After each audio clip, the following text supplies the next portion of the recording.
ہے کہ قرآن حدیث میں آتا ہے کہ جب اللہ نے اس کائنات کو بنایا تو آئندہ کن اصولوں پہ یہ کائنات چلے گی، وہ اصول اللہ نے پہلے۔ السلام علیکم ورحمۃ اللہ وبرکاتہ۔ امید ہے کہ سب دوست خیریت سے ہوں گے۔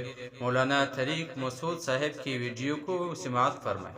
اس کے بعد اس آئین کے تحت قانون وضع ہوتے ہیں۔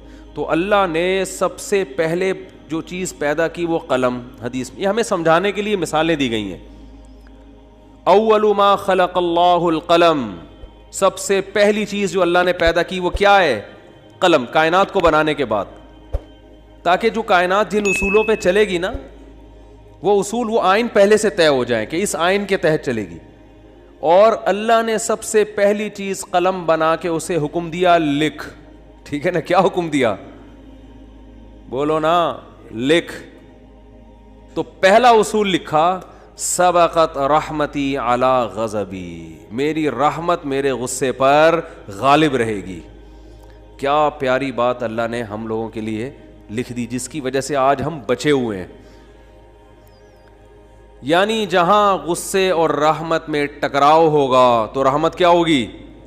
رحمت کا گراف ہمیشہ اوپر رہے گا۔ اللہ یہ بھی لکھ سکتے تھے کہ میرا جو غضب ہے وہ ہوگا ہی نہیں، میرا غضب ہوگا ہی نہیں، ہمیشہ کیا رہے گی؟ رحمت ہی رحمت کے اصول پہ چلے گی، غضب نہیں ہوگا۔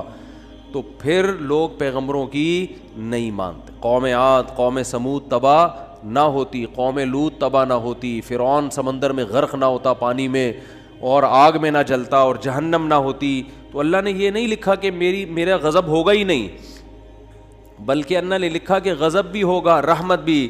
لیکن رحمت اور غضب میں جب ٹکراؤ ہوگا نا، تو رحمت کو کیا کروں گا؟ غالب کروں گا۔ جیسے کوئی گناہگار جب توبہ کرتا ہے تو اس کی توبہ کا تقاضا ہے کہ معاف کیا جائے، سابقہ گناہوں کا تقاضا ہے کہ معاف نہ کیا جائے۔ تو جب ٹکراؤ ہوگا